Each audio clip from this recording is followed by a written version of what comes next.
నీకు ఎందుకు పెట్టాలమ్మా, నీకు ఎందుకు ఇవ్వాలి? రేపటి నుంచి వస్తుందిలే, చూస్తలే అది కూడా.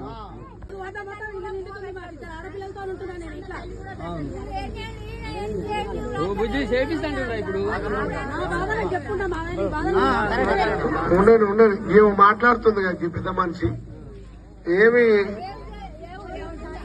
అమ్మ పింఛన్ తీసుకుంటున్నాను, తీసుకుంటే అంటే తీసుకుంటున్నావా? మంచిది మంచిది మంచిది అంటున్నావు కదా. తీసుకుంటే మళ్ళా మనము తినేది కూడా మనము మంచిగా తృప్తిగా తింటున్నప్పుడు తీసుకుంటే అని మాటలు మాట్లాడతా కదా. అరే ఈయనమ్మా